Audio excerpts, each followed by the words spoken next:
ಅದು ಯಾವ ಕಿಚ್ಚ? ಹೊಟ್ಟೆ ಕಿಚ್ಚ. ಹೊಟ್ಟೆ ಕಿಚ್ಚ ಅಂದ್ರೇನು? ಹೊಟ್ಟೆಗೆ ಹತ್ತಿದ ಬೆಂಕಿ. ಹೊಟ್ಟೆ ಕಿಚ್ಚ ಅಂದ್ರೇನು? ಹೊಟ್ಟೆಗೆ ಹತ್ತಿದ ಬೆಂಕಿ. ನಿಮ್ಮ ಹೊಟ್ಟೆಗ ಹತ್ತಿದ ಬೆಂಕಿ ನಿಮ್ಮ ಹೊಟ್ಟೆ ಸುಡಲಾರ್ದ ಇನ್ನೊಬ್ಬರು ಬದುಕನ್ನು ಸುಡ್ತದೆ ಏನದು? ಇನ್ನೊಬ್ಬರು ಹಾಳಾಗಲಿ ಅಂತ ನಿಮ್ಮ ಹೊಟ್ಟೆಗ ಕಿಚ್ಚು ಹಚ್ಕೊಂಡ್ರೆ ನಿಮ್ಮ ಹೊಟ್ಟೆನ ಸುಟ್ಟು ಹೋಗ್ತದ. ಇನ್ನೊಬ್ಬರ ಬದುಕು ಎಂದೂ ಹಾಳಾಗಂಗಿಲ್ಲ ತಾಯಂದಿರ, ಇನ್ನೊಬ್ಬರ ಬದುಕು ಎಂದೂ ಹಾಳಾಗಂಗಿಲ್ಲ. ಅದಕ್ಕೆ ನಾವು ಹೊಟ್ಟೆ ಕಿಚ್ಚು ಮಾಡೋದು ಬೇಡ.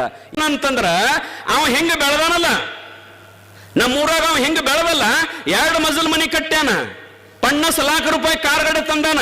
ನಾವು ದುಡಿಯೋನು, ಚಟ ಮಾಡೋದು ಬಿಡೋನು, ಚಲೋ ದುಡಿಯೋನು. ದುಡಿದವ 2 ಮಜಲ್ ಕಟ್ಟಾನಂದ್ರೆ ನಾವು 3 ಮಜಲ್ ಕಟ್ಟೋನು. ಅವ 50 ಲಕ್ಷದ ಕಾರ್ ತಂದಾನಂದ್ರೆ ನಾವು 1 ಕೋಟಿ ರೂಪಾಯಿದ ಕಾರ್ ತರೋಣ ಅಂತ ತಿಳ್ಕೊಂಡು ಚಾಲೆಂಜ್ ಮಾಡಿ ಅವನಕ್ಕಿಂತ ದೊಡ್ಡವರಾಗ್ರಿ, ಅವನು ತುಳಿಬೇಕಂತ ಪ್ರಯತ್ನ ಮಾಡಬೇಡ್ರಿ, ಅವನು ತುಳಿಬೇಕಂತ ಪ್ರಯತ್ನ ಮಾಡಬೇಡ್ರಿ. ಕಾರಣ ಏನಂತಂದ್ರೆ